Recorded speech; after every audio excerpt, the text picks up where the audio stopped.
Olá, tudo bem com você? Meu nome é Alessandro. Seja muito bem-vindo, muito bem-vinda ao canal Cristão Progressista.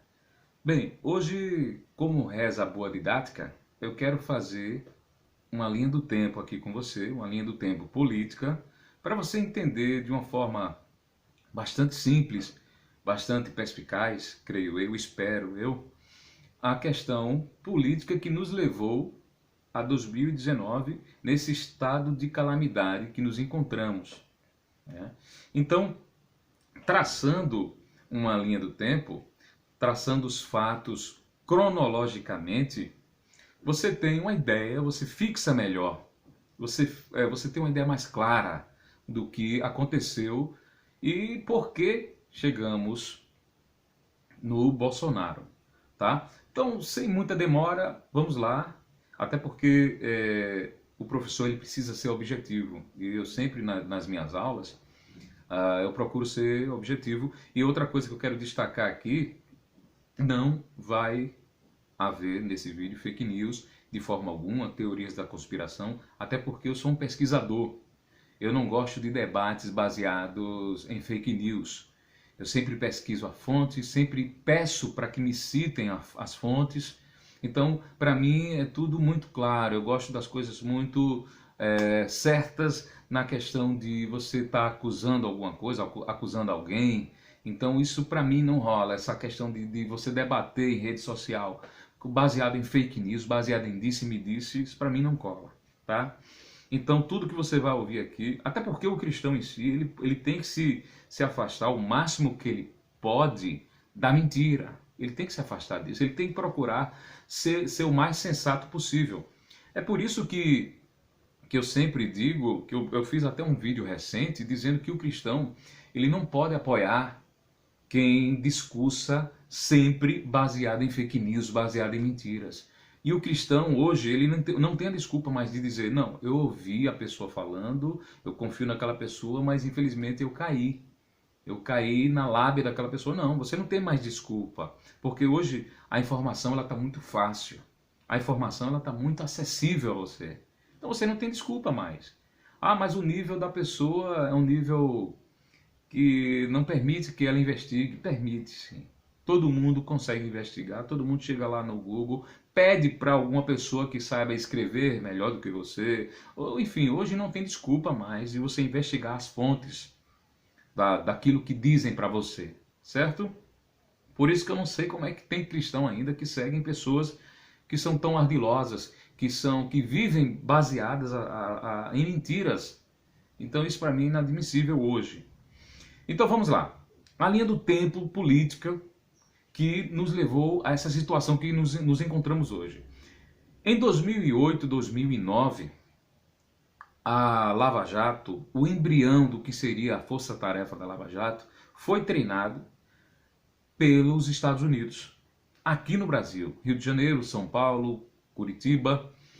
Isso foi fartamente documentado. O que eu vou falar aqui foi fartamente documentado pelo Edward Snowden e pelo Julian Assange.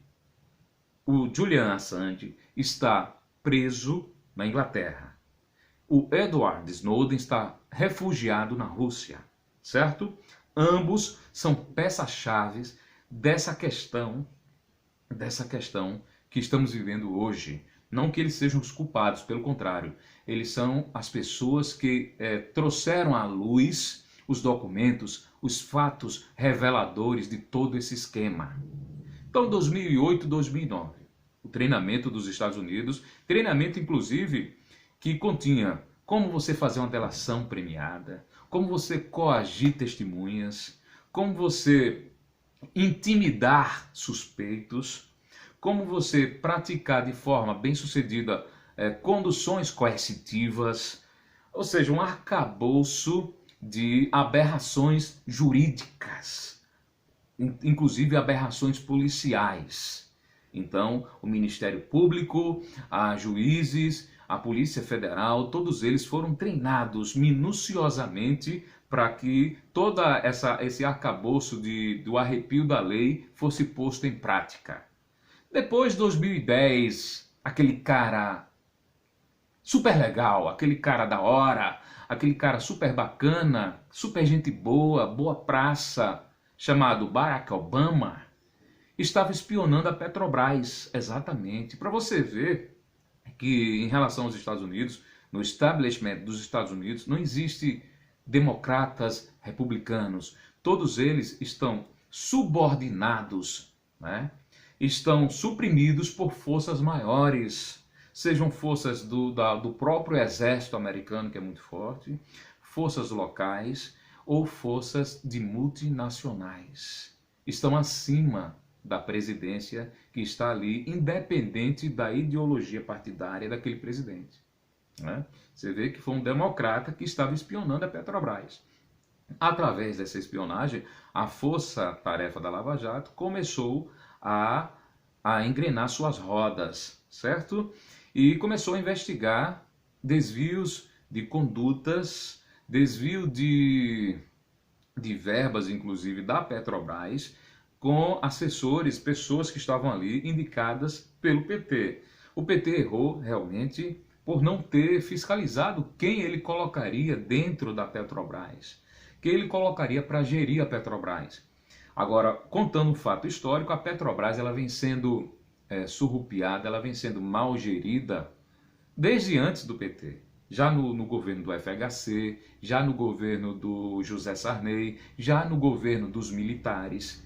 Então a Petrobras ela vem sendo mal gerida nesse tempo todo, ou má gerida nesse tempo todo. O PT não inventou a corrupção nem dentro da Petrobras, nem fora. Ele pode ter errado por má gestão na questão do assessoramento que ele estava colocando ali, né? Mas só para você ter uma ideia, a Dilma, por exemplo, se ela tivesse ciência do esquema que estava ali dentro, ela teria agido, porque o próprio Procurador-Geral da República, ex-procurador Rodrigo Janot, agora recentemente em entrevistas, que inclusive ele disse que ia assassinar o ministro do Supremo, Gilmar Mendes, ele disse com todas as letras que a Dilma é uma pessoa extremamente honesta. E ela mostrou que sim.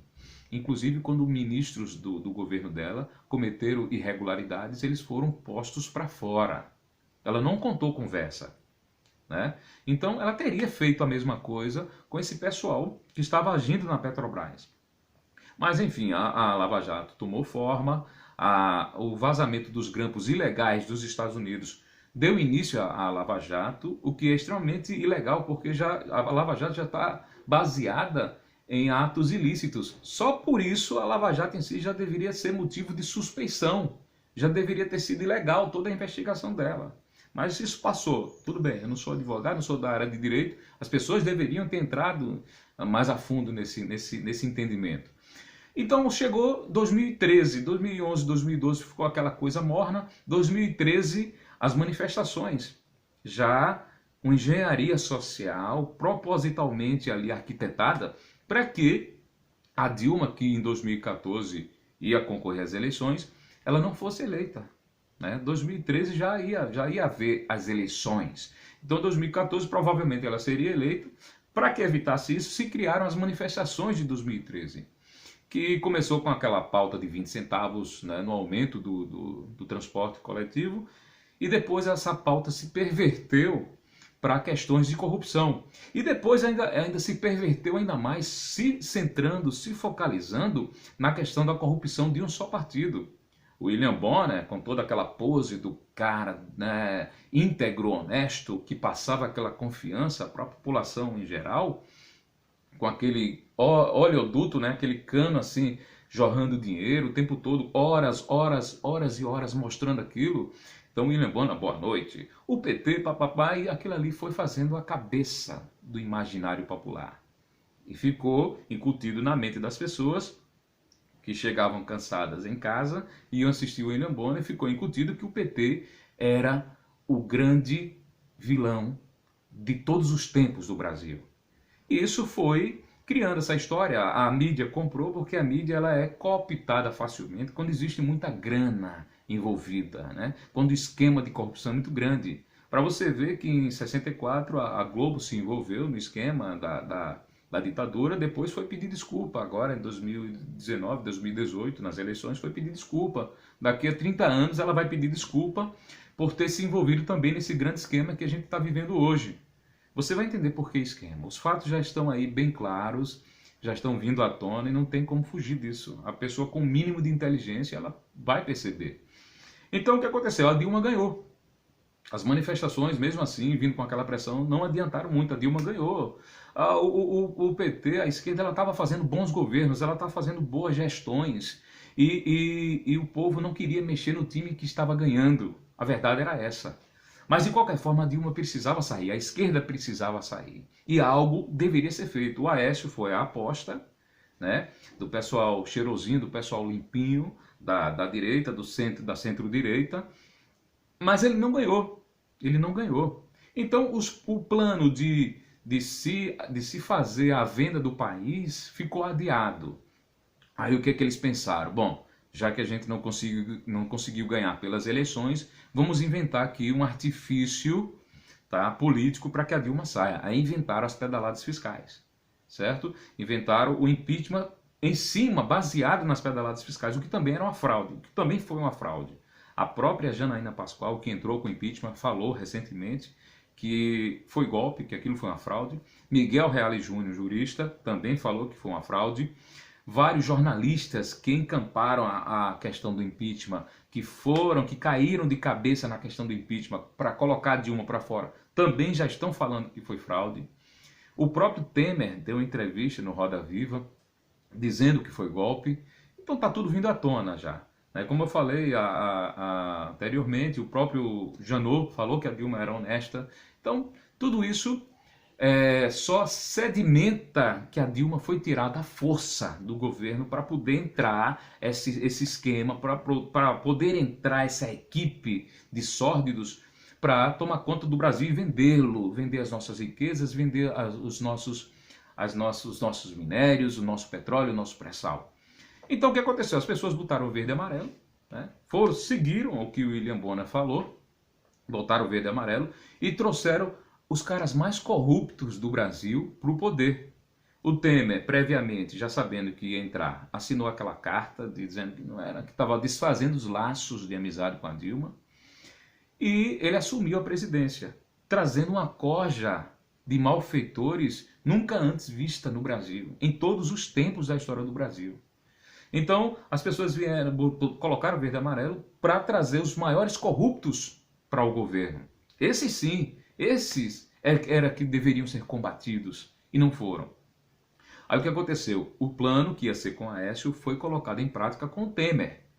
Privatizações, reformas trabalhistas, do ensino médio, da terceirização, tentou-se fazer a reforma da Previdência, não conseguiu, mas ele conseguiu fazer muita coisa que estava nos planos traçados. Venda do pré-sal, né? Venda dos nossos minérios, dos nossos recursos naturais, inclusive da água, vamos ficar atentos a isso, a base de Alcântara. Então ele começou tudo isso, inclusive já deu até... ele já concluiu algumas dessas reformas, né? Aí o Temer sai de cena, certo? Entra, aí o que acontece é o seguinte, o Lula é preso. O Lula é preso, o Temer 2016, 2017, 2018. O Lula é preso em 2018, né? Com esse esquema já todo forjado da Lava Jato, né? Que agora com os vazamentos ficou claro, aliás, que o conluio dos juízes, principalmente do Sérgio Moro, com os procuradores, não foi só conluio não, foram conversas informais entre procuradores e juiz, não foi. Era o seguinte, não, coloca esse cara para delatar. Agora, ele tem que delatar falando mal do Lula. Não, coloca esse cara aqui, não, esse cara não vai delatar, esse cara aqui é nosso. Não vamos melindrar esse daqui. Esse daqui vai, esse daqui vai. Não, esse daqui não vai, porque esse daqui está dando dinheiro pra gente. Isso aqui está bem na fita, esse aqui não vai. Isso é corrupção. Isso é corrupção. As pessoas que saíram de verde e amarelo deveriam sair também por causa disso. É corrupção pura. Isso é corrupção pura, certo? Então inventou-se a questão do sítio, inventou-se a questão do triplex, que não tem nada do Lula ali, certo? Até o próprio dono do sítio, inclusive, falou em alto e bom som, com todas as letras, que ele era o dono, que não tinha nada a ver com o Lula, o próprio dono, certo? Mas precisava, assim como fizeram com a Dilma, depois, agora que estão dizendo que a Dilma é honesta, assim como fizeram com a Dilma, precisavam também de um plano para tirar o Lula de cena, porque senão ele ganharia as eleições em 2018, no final de 2018, né? Aí o que aconteceu? O Lula foi preso. Algumas pessoas que foram presas na Lava Jato realmente fizeram e aprontaram mesmo, né? Você tem aí o Cabral, você tem aí o Eduardo Cunha, você tem aí outros e outros. Sim, até para dar uma feição de veracidade, uma pitada de coisas reais precisam estar na história, porque senão você fica, ela toda forjada, ela fica frágil. Para você dar uma veracidade, uma encorpada, né? uma capa de honestidade, alguma coisa de verdade precisa estar ali. Foi o que eles fizeram, né? Então a Lava Jato não é de todo ruim, ela é 90% ruim. Alguma coisa tem ali de verdade, que são esses que foram presos. Mas a questão do Lula, inclusive depois desses sucessivos acontecimentos da linha do tempo, que eu venho aqui descrevendo para você, tem a questão dos militares, que também foram cooptados. Uma parte das Forças Armadas, um generalato carcomido, atrasado, provinciano, porque você impor armas contra a população para poder fazer parte de um esquema, isso também é corrupção. Isso é uso indevido das Forças Armadas. Isso é porte e posse ilegal das armas. Por quê? Porque são armas públicas que você, militar, está usando para intimidar a própria população, que é que paga os impostos para você comprar essas armas.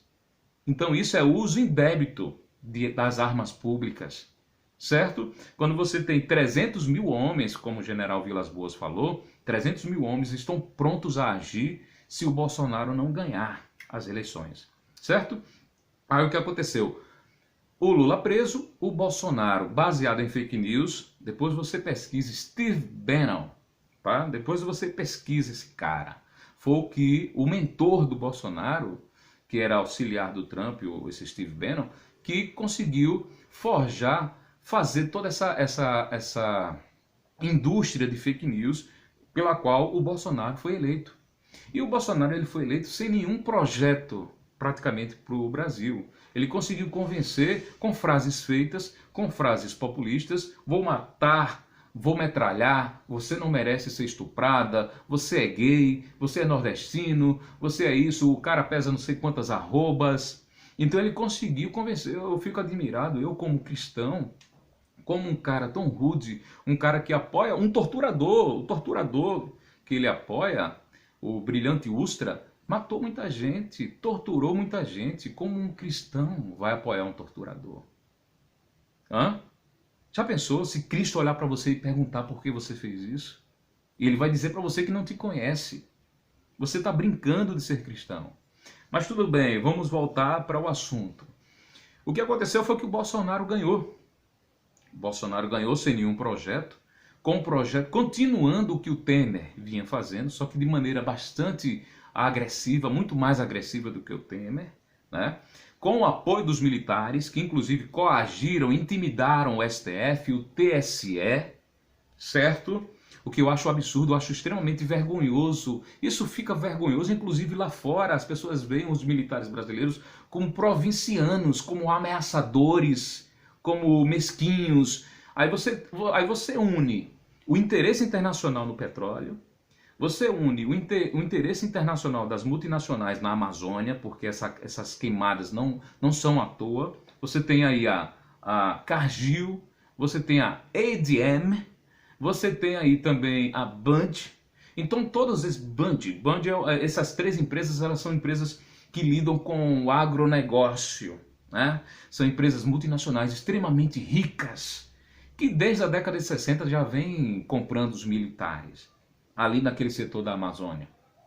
Aí você tem as empresas petrolíferas você tem a Shell, a Chevron, a BP, você tem várias empresas. Então junta esse arcabouço de multinacionais poderosíssimas, junta a cooptação das Forças Armadas, intimidando as nossas instituições. Você tem aí o Ministério Público comprado também, financiado pelos Estados Unidos. Você tem parte do Judiciário também, desde a primeira instância, passando pela segunda, indo até o Supremo, a parte do Supremo. Você tem aí uma elite extremamente atrasada, tacanha, invejosa, egoísta, certo? Até uma classe média que quer ser elite e que fica oprimindo as classes mais baixas para que essas classes não ascendam, não subam na estratificação social, né? Então você junta todos esses argumentos, né? A classe política também envolvida, comprada nesse esquema, e você tem o quadro que estamos hoje. Essa deterioração, um presidente que diz I love you para o presidente dos Estados Unidos, o presidente brasileiro, um presidente que presta continência à bandeira norte-americana, generais subservientes aos Estados Unidos, sem soberania alguma, sem amor à pátria algum. Então você tem esse quadro caótico, decadente, de entrega das nossas riquezas. O Bolsonaro, ele não quer entregar para a Europa, para países europeus, ele quer entregar para os Estados Unidos. O esquema dele é com os Estados Unidos, entendeu? Por isso que ele critica muito a França, a Alemanha, etc. Né? Então é isso que estamos vivendo hoje. A perda total dos direitos trabalhistas, onde poderia haver um equilíbrio de forças aí, um incentivo ao empresário, vamos dizer assim, uma política de desenvolvimento da nossa indústria, que a nossa indústria está quebrada, né? Então poderia haver uma equação que pudesse solucionar esses problemas que estamos vivendo hoje, inclusive de desemprego, né? Então esse quadro caótico vem dessa linha do tempo, que agora ficou muito claro para você. E agora, nessa altura do campeonato, é que estão falando que foi golpe, que estão falando que foi isso, que foi aquilo. O homem que ia ganhar, que ia fazer o Brasil voltar a crescer, foi preso. Inocentemente ele está lá na cadeia até hoje. Daqui a pouco pode ser que seja solto. Bom, eu espero que tenha ficado claro para você. Independente da questão ideológica, os fatos não mentem, os fatos estão aí. Se houvesse alguma mentira, alguma fake news, eu seria o primeiro a me levantar contra, mas infelizmente estão aí os fatos, certo? Contra fatos não há argumentos. Um grande abraço para você e a gente se vê no próximo vídeo.